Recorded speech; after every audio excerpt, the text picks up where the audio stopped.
কয়েকটি কারণে মানুষের ঈমান নষ্ট হয়ে যায়। এক নম্বর কারণ হলো শিরকের গুনাহ করলে সাথে সাথে ঈমান নষ্ট হয়ে যায়। আল্লাহ রাব্বুল আলামিন শিরক সম্পর্কে বলেন, ইন্নাল্লাহা লা ইয়াগফিরু আন ইউশরাকা বিহি ওয়া ইয়াগফিরু মা দুনা যালিকা লিমান ইয়াশা। নিশ্চয়ই আল্লাহ রাব্বুল আলামিন তার সাথে কাউকে শরীক করলে এই শিরকের গুনাহ আল্লাহ তাআলা মাফ করবেন না। ওয়া ইয়াগফিরু মা দুনা যালিকা লিমান ইয়াশা, এই শিরক ব্যতীত অন্যান্য যে কোনো গুনাহ হোক আল্লাহ রাব্বুল আলামিন মাফ করে দেবেন। দুই নাম্বার ঈমান নষ্ট হওয়ার কারণ হলো কুফরি করা।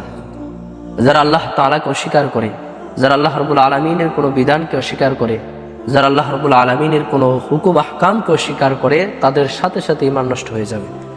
যেমন আল্লাহ তাআলা পবিত্র কালামে বলেন, ওমান কাফারা ফাকাদ দাল্লা দালালান বাঈদা, যে ব্যক্তি কুফরি করলো সে চরমভাবে গোমরাহির কাজ করলো। তিন নাম্বার ঈমান নষ্ট হওয়ার কারণ, কোনো ব্যক্তি যদি আল্লাহ তাআলাকে নিয়ে হাসি ঠাট্টা করে এবং আমাদের বিশ্ব নবী মুহাম্মদ রাসূলুল্লাহ সাল্লাল্লাহু আলাইহি সাল্লামকে নিয়ে যদি হাসি ঠাট্টা করে এবং আল্লাহ তাআলার কোনো আয়াতকে নিয়ে যদি হাসি ঠাট্টা করে, তাহলেও তার ঈমান সাথে সাথে নষ্ট হয়ে যাবে। যেমন আল্লাহ তাআলা পবিত্র কালামে বলেছেন, কুল আবিল্লাহি ওয়া আয়াতিহি ওয়া রাসূলিহি কুনতুম তাস্তাহজিনুন। আল্লাহ বলছেন, হে নবী আপনি বলে দেন, তোমরা আল্লাহ তাআলা এবং তার আয়াত এবং রাসূলকে নিয়ে হাসি ঠাট্টা করতেছো, ঠাট্টা বিদ্রূপ করতেছো। ওয়ালা তা'তাজিরু, তোমরা কোনো প্রকার ওযর পেশ করিও না, কারণ তোমরা ক্বাদ কাফারতুম বা'দা ঈমানিকুম, তোমরা তোমাদের ঈমান আনার পরে কুফরি করলে।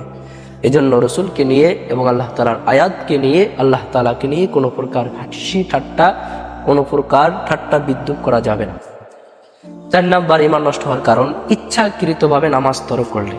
কারণ নবী আকরাম সাল্লাল্লাহু আলাইহি ওয়াসাল্লাম বলেছেন, কাফের এবং মুশরিকের মাঝে মুসলমানের মধ্যে পার্থক্য হলো নামাজ।